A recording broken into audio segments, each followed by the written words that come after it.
Hi there, Jay here, and we're back with Brony D&D. So last week, Ravis became a god. He usurped a god, and yeah, that was a cliffhanger.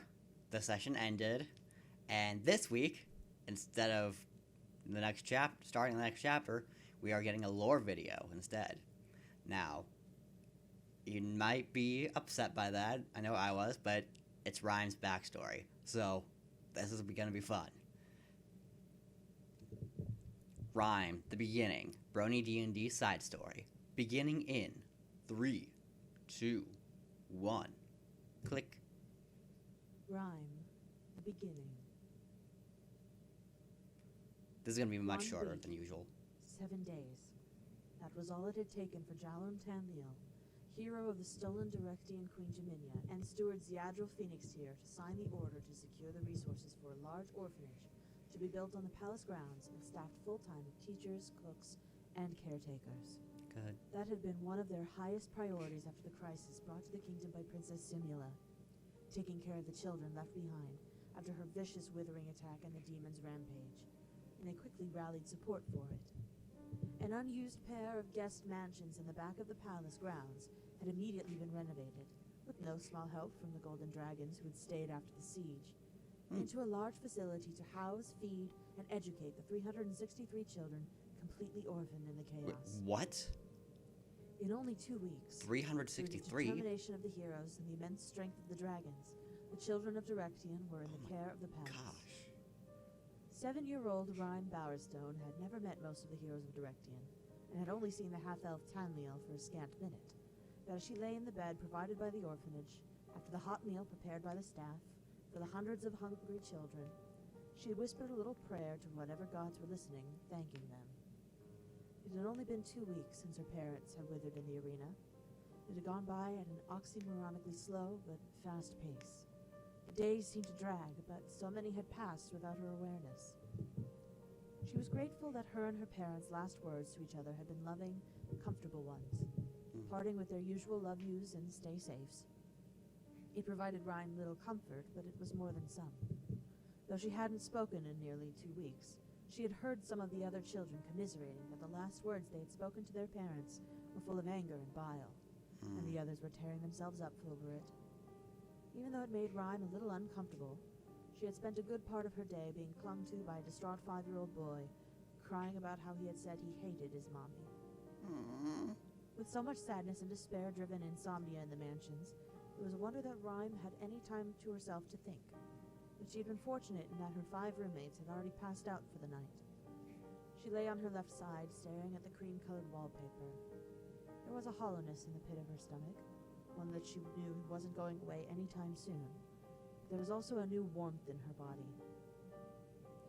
When the demons had crashed through the city, spreading destruction and murdering everything in their wake, one of the larger ones had taken a path right through her neighborhood, and one of its taloned feet had crashed down on the Bowerstone home.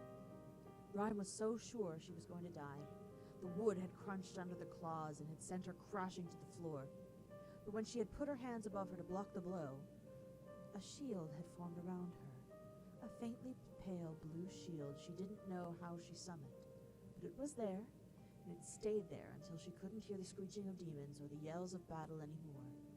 She had somehow been holding that shield for nearly 4 hours. By determination, by instinct, by sheer dumb luck, she didn't know. And when she finally let go, the wood of her house came tumbling down around her more tightly. Fortunately, the shield had allowed the splintered woods to form a dome around her, so she still was not touched. And hours later, she heard her neighbors calling for her. Felix Combs and his 2 sons, Gino and Alder, dug her out carefully, and Judy Ann had taken the weeping and frightened girl with them to one of the nearby shelters. It was there that she had learned what had happened. Though Jaminia's heroes had tried to stop it, the cruel princess had killed the warden Arkuth Wormwood, and had used everyone that had gone to the arena as a sacrifice to open the gates to the abyss and release the demons. Everyone, including her parents, had withered away into the ground and perished in screams of agony. And now Rime had some sort of magic in her too. Magic that she didn't study for, didn't ask for, and didn't know how to proceed with. Magic that made her more like Simula. Ugh. Rime nearly spit at the thought, but staring at the wall in another bout of insomnia, she got a better idea. I'll be better than Simula ever was. I'll be stronger and more powerful and stop anyone from doing what she did. I will protect people from anyone like her. With this new resolve, she threw off the blanket and slipped quietly out of her room. Padding her way down the corridors and the immense hallways, she kept her senses keen for any of the night watchmen. Rime was on a mission, and nothing was going to stop her. Thankfully, she successfully evaded any patrolling guards or crying children roaming around unable to sleep, and made it out into the back gardens near the palace walls without a hitch. Practice? It was almost pitch black outside. The moon was waning, and the stars were hesitant to peek through the clouds. Rime was having difficulty navigating the gardens and wishing for light, when she accidentally tripped and grabbed onto a branch of a rose bush to steady herself. The pain in her hand was quickly eclipsed by the wonder at what she now saw before her. The branch she had grabbed was now emitting a bright, comforting light, Ooh. leaves sparkling like candles. Swallowing a lump that had formed in her throat, Rime touched another of the roses on the bush and thought of light. It too lit up brightly, but it caused the branch from before to extinguish itself. One at a time, Rime thought to herself. I need to find something bigger to try it on so I can see. With only a little remorse, she plucked the rose from the bush and used it to light her way further to the back wall. In the time since she and the other children had come to the orphanage, she had discovered a small crevice in the wall leading to the outside. Rime carefully selected a brick just above the opening and willed it to start shining. The rose in her hand became a simple rose again, as the gray stone lit up unnaturally. With a ghost of a smile on her lips, she looked at the crevice more carefully. She was just barely too big to go through it. Aw. Maybe now with her magic. But where would she go? She didn't have anyone else. Her grandparents had died when she was much younger, and her parents never spoke of aunts, uncles, or cousins. Maybe she could go live in Gatlistown, start a new life there. She was only 7 years old and a girl. She'd never be able to get an apprenticeship. A rustle in the nearby shrubberies caused her to jump, and a small light blue shield popped into existence before her for a brief second before it was lost. She realized that her panic was uncalled for, though, when a tiny black and orange calico kitten came stumbling out of the bushes. Guess The who? panic returned, though, when a young boy tumbled out behind the kitten. The poor calico mewled pitifully as it staggered around blindly, and, without even thinking, Rime scooped it up and held it close to her. She tried to summon the pale blue shield again, to no avail, as she saw the boy straighten up from his graceless somersault. Rime was able to see him fairly clearly in the light of the stone she had enchanted. He looked to be much older than her and taller than her, but his black hair and bright green eyes looked comforting. What didn't match here was his pale green-tinted skin and his pointed ears.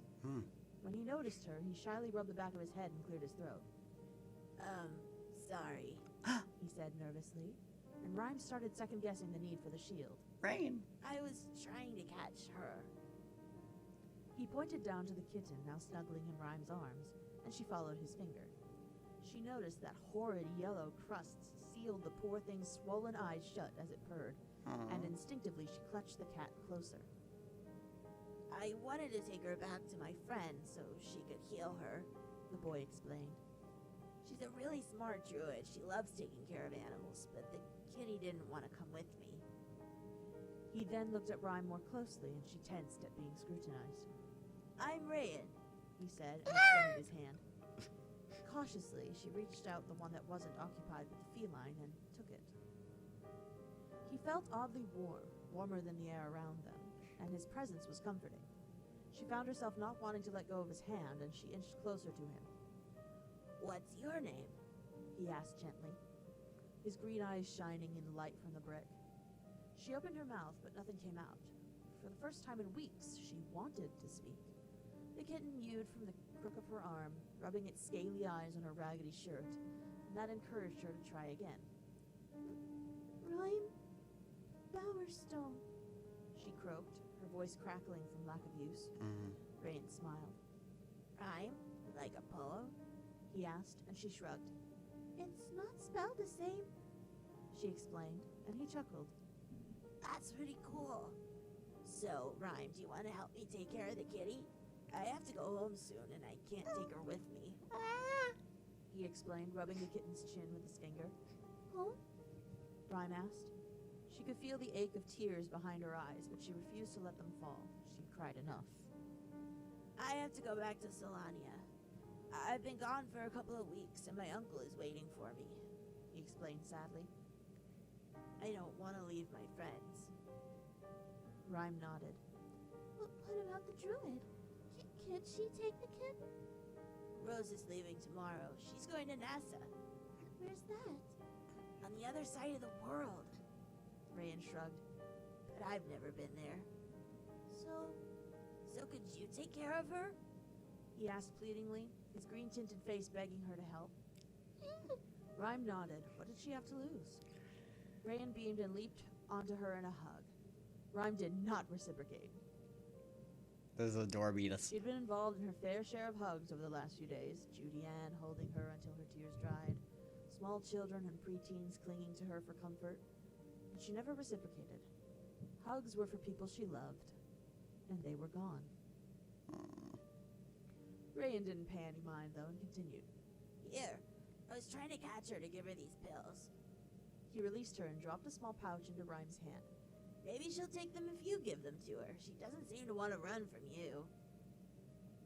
For some reason, Rime was driven to immediately sit down and try to administer the little balls of herbal medicine to the kitten. She hunched over the kitten with her legs crossed as a support and asked, Do you have any food, too?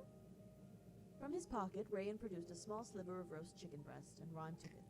Oh. Slowly, she wrapped a pill in the chicken and enticed the kitten to eat it without realizing that it was taking medicine. Rayan beamed down at Rime. You're really good with her, he said. Are you a druid too? No, Rime replied hesitantly, keeping her eyes fixed on the cat to make sure she didn't cough or vomit up the medicine. I don't know what I am. Rayan tilted his head before looking at the still shining brick in the wall. Well, you're something, he chirped. Rime looked up at him. That's one way to look at it, she said. Something special. Not everyone can do that. So you just have to keep going until you find out what you are, he said cheerfully. Rime couldn't think of anything to do other than nod, so she did as she watched to make sure the kitten ate everything. The poor thing must have been very hungry, so it ate the chicken and the pill without batting its tail at whatever taste it may have had. Rime could almost feel Rayan studying her until he patted her on the head. You'll be okay, he whispered, and Rime looked up at him, wondering how much he knew. His hand made her feel calm, like she could really believe him, but when he lifted it from her, the feeling was gone. I have to go, he said, looking sad and pained. Rime nodded, and he took a step back hesitantly. If you're ever in Solania, would you visit? She knew she'd likely never see Rayan again. She didn't even know where Solania was. What harm would it do to be nice? I will, she affirmed with a nod and stared back down at the kitten. She heard his feet pad away on the grass before she heard him shout from a ways away. I'll try and visit you someday too, Rime. Oh. She didn't look back up as he sped back into the castle. But she thought, he wasn't so bad. Just you and me against the world, kitty, she whispered. You and me and magic, I guess. The kitten purred, and Rime could have sworn her fur sparkled for a moment. She was reminded of an old poem her mother had read to her about a witch and her cat, and she whispered again. Tantamile.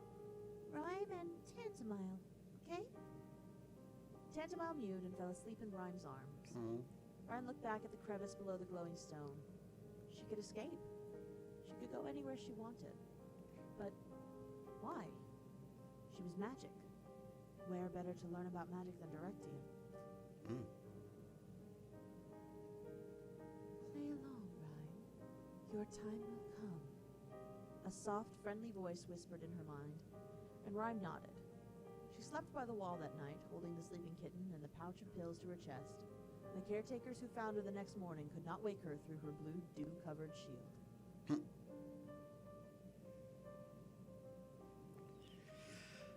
Oh, that was so cute. It was emotional, but cute.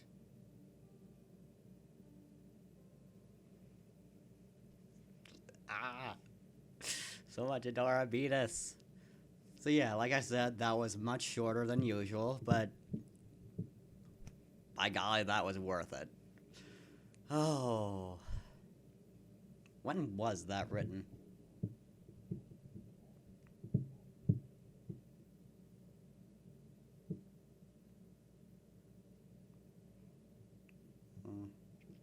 It doesn't say. Oh well.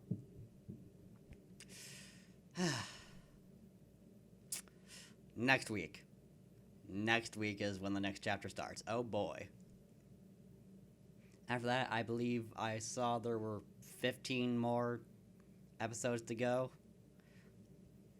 So yeah, this is going to be going on for a while. And as it goes on, I will continue doing this.